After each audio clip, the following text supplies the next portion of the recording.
On va continuer avec l'investissement dans les infrastructures, avec M. Samuel Goldstein, qui est le directeur du développement Afrique chez Meridiam, qui est une belle maison qui monte, et qu'on regarde comme une exception. Alors, est-ce que vous avez une recette magique, Samuel? On vous écoute. Merci beaucoup de donner la parole et ravi d'être parmi vous. Alors, Monsieur Bozier a déjà pas mal introduit le sujet et défloré un peu les problématiques. Effectivement, avec, vous l'avez dit, une faiblesse de l'investissement privé. Hein. Si on regarde un petit peu le paysage, et encore les fois, on a vu les mêmes chiffres, hein, les fois où l'investissement privé arrive à 10%, c'était certaines années où je dirais un pays, l'Afrique du Sud en l'occurrence, tirait sur des gros projets énergétiques, tout l'investissement. Et donc effectivement, il y a une faiblesse, je dirais, assez historique de l'investissement privé sur le continent africain, alors que d'autres pays émergents, vous les avez cités, Turquie, Brésil, sont passés par des moments où l'investissement privé a contribué à financer le développement et les infrastructures. C'est d'autant plus problématique que vous l'avez aussi dit, mais c'est vrai que les États aujourd'hui sont en situation compliquée, avec finalement même un réendettement ces dernières années. Après les annulations massives du Club de Paris, les États africains se sont massivement réendettés, malheureusement auprès de créanciers qui n'auront sans doute pas les mêmes facilités à annuler, rééchelonner la dette. Donc on va avoir une contribution des États qui va être sans doute plus difficile, sauf à mobiliser une base fiscale, mais évidemment c'est à double tranchant. C'est pas totalement infini. Vous l'avez dit, les multilatéraux ont déjà une place, mais qui sera peut-être limitée si effectivement de mauvaises nouvelles viennent sur la remise en cause d'une partie de l'aide au développement. Et finalement, on en revient au secteur privé. Alors pour ce qui est de Meridiam, on a effectivement, nous, profité un peu de cet avantage comparatif, je dirais, un moment. On existe depuis 20 ans, Meridiam, cette année, 2005, d'abord développé en Europe, aux États-Unis, sur du financement d'infrastructures sous des schémas BOT, PPP. L'idée étant d'amener du capital qu'on lève auprès d'investisseurs institutionnels, fonds de pension, assureurs, fonds souverains, qu'on va investir dans des projets d'infrastructures, mobilité verte, sujet d'énergie également, eau, et puis infrastructure sociale. L'Afrique, on s'y est mis dans les années 2010, hein, un peu plus de 10 ans après avoir démarré notre activité, avec une première levée qui n'a peut-être pas été, je dirais, évidente. On a été beaucoup aidé par les DFI, mais la satisfaction, c'est que notre deuxième levée, on est aujourd'hui à 1,2 milliard d'actifs sous gestion sur l'Afrique pour 22 milliards en tout pour Meridiam. La deuxième levée, c'était 90% de bailleurs, enfin de financeurs privés.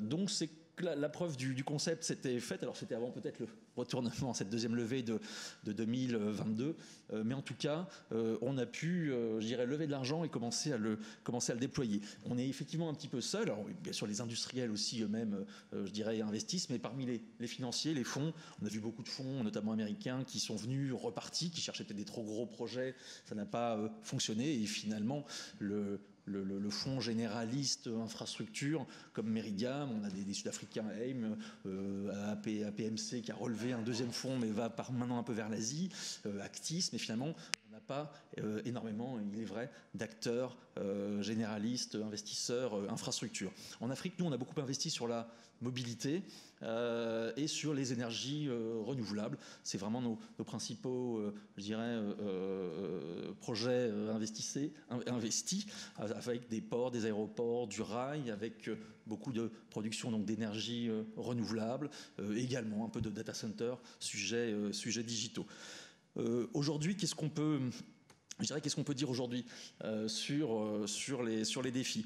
Il y a, vous l'avez dit, un vrai problème de préparation de projets et aujourd'hui, alors on est sur des sujets complexes, on parle de structuration de BOT, c'est pas ce qu'il y a de plus simple, structurer des PPP, structuration financière, structuration juridique, mais effectivement, il y a peu de défauts, mais une fois que le projet est arrivé au bout, et quand on dit qu'il y a peu de défauts sur les projets africains qui ont été montés, en vérité, on est sur une cohorte très très faible de nombre de projets, mais vous l'avez dit, il y a peu de projets qui vont jusqu'au bout. Ceux qui vont jusqu'au bout sont bien montés, mais en vérité, il y a un énorme taux de chute. Les chiffres de la Banque mondiale disent que 90% des projets chutent dès la phase de préfaisabilité, faute d'avoir été suffisamment bien construit. Et donc effectivement, il y a un effort de structuration côté État et puis côté bailleur pour accompagner les États. On a aussi évidemment notre part de pédagogie en tant qu'investisseur quand on rencontre des États qui sont, je dirais, nouveaux dans la structuration de ces schémas complexes. Mais on a là, je dirais, un vrai sujet de préparation de projets, de capacité administrative. S'agissant finalement du financement ensuite, une fois que nous, on investit des capitaux, on va aller lever de la dette. Et là, j'avoue qu'il faut reconnaître que les bailleurs là sont très présents. On est beaucoup accompagnés par des DFI, AFC, Proparco, BEI, etc. Et de ce point de vue-là, c'est presque provocateur de le dire, il n'y a pas de manque de financement. Une fois qu'un projet a été structuré correctement, on a, pour compléter le tour de table, nous investisseurs, accès à de la dette pas chère, qui est fournie par les différents bailleurs multilatéraux. Donc de ce point de vue-là, c'est vraiment un avantage.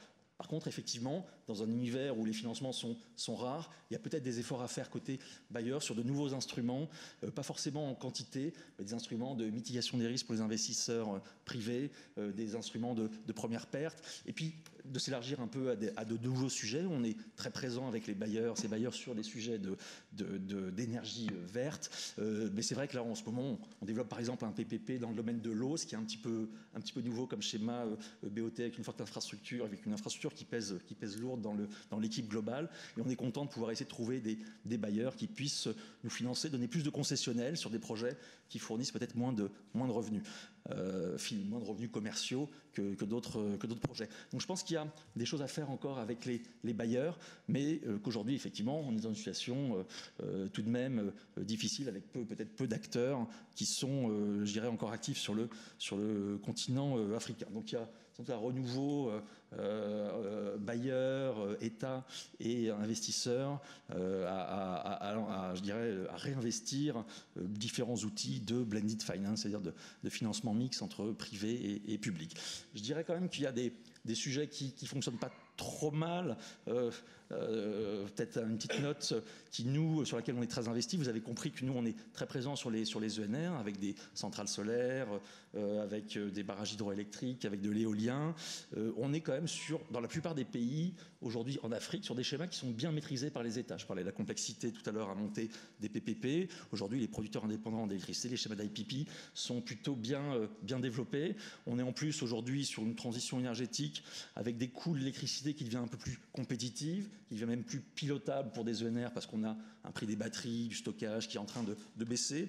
Et aujourd'hui, je dirais, ça c'est un sujet, la transition énergétique, je dirais, sur l'Afrique peut nous donner une électricité un peu moins chère et plus pilotable. Je parle de la production, mais je parle aussi des usages.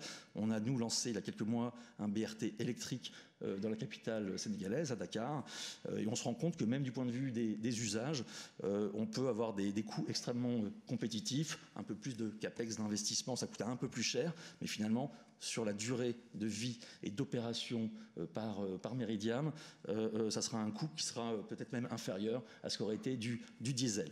Donc, beaucoup de challenges, je dirais, à venir. Pour nous-mêmes, un troisième fonds peut-être à lever dans les mois ou dans les années qui viennent, qui sera effectivement un vrai challenge, mais encore pas mal d'espoir pour le continent.